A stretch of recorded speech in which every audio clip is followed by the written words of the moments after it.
ओम श्री गुरुदेवाय नमः। पुरुषोत्तम मास की कृष्ण पक्ष की एकादशी को परमा अथवा परिबल्ला एकादशी कहते हैं। इस दिन भक्ति पूर्वक नरोत्तम भगवान विष्णु की पूजा करने से दुर्लभ सिद्धियों की प्राप्ति होती है। धर्मराज युधिष्ठिर बोले, हे वासुदेव, आप कृपया करके मल मास की कृष्ण पक्ष की एकादशी का नाम, उसके व्रत की विधि तथा महात्म्य को विस्तार पूर्वक बतलाइए। श्री कृष्ण बोले, हे राजन, इस एकादशी का नाम परमा है। इस व्रत के प्रभाव से समस्त पाप नष्ट होकर लोक में सुख तथा अंत में मुक्ति मिलती है। शुक्ल पक्ष की एकादशी के समान ही इसकी विधि है।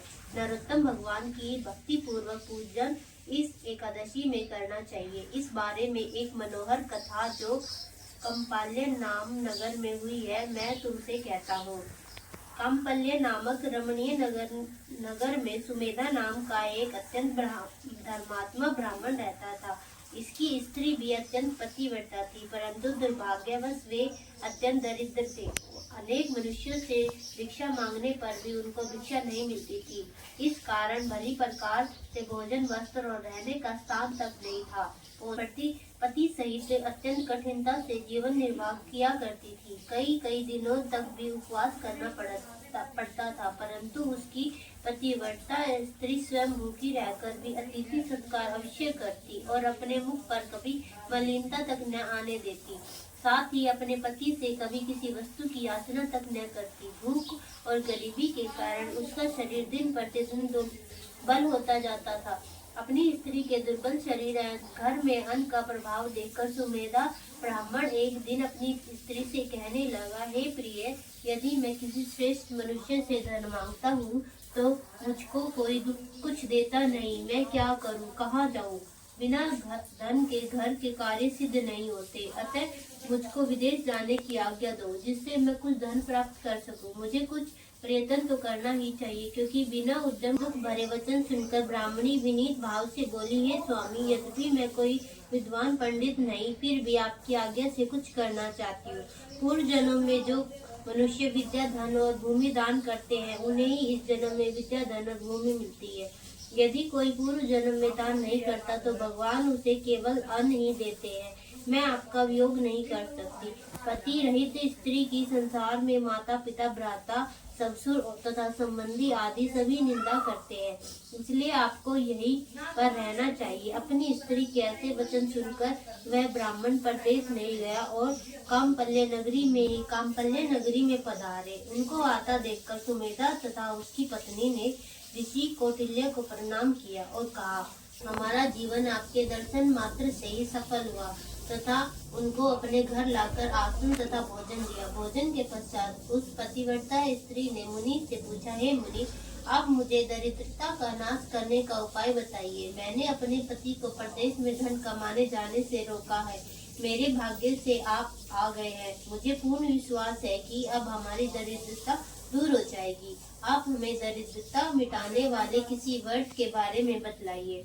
कौटिल्य ऋषि को ब्राह्मण दंपति पर दया आ गई और वह बोले, हे देवी, मल मास के कृष्ण पक्ष की परमा एकादशी के व्रत से समस्त पाप, दुख और दरिद्रता आदि नष्ट हो जाते हैं। जो मनुष्य इसका व्रत करता है वह धनवान हो जाता है। इस व्रत से नृत्य, गायन और भजन कीर्तन सहित रात्रि जागरण करना चाहिए।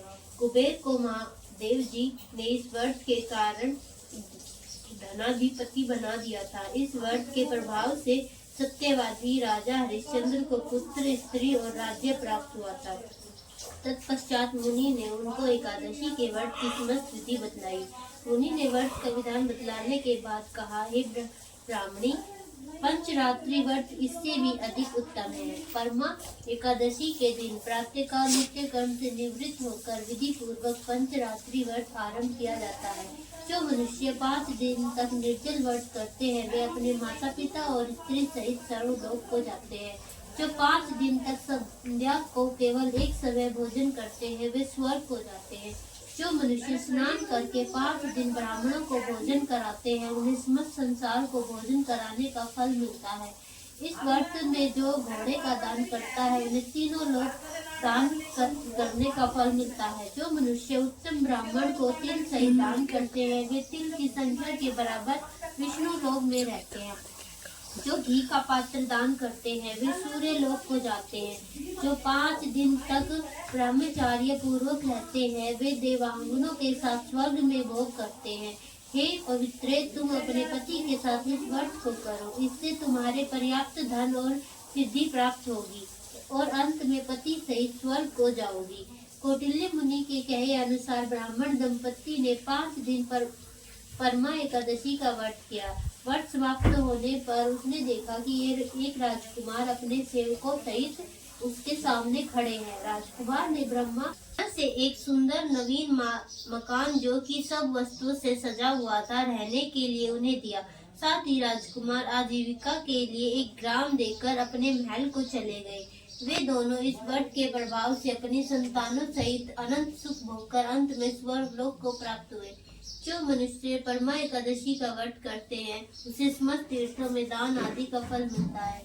जिस प्रकार संसार में 2 पैरों वालों में ब्राह्मण, 4 पैरों वालों में गौ, देवताओं में इंद्र राज श्रेष्ठ है, उसी प्रकार महीनों में अधिक मास उत्तम है। इस महीने में पंचरात्रि व्रत अत्यंत पुण्य देने वाला है। इस महीने में पद्मिनी और परमा दोनों ही एकादशियां श्रेष्ठ है।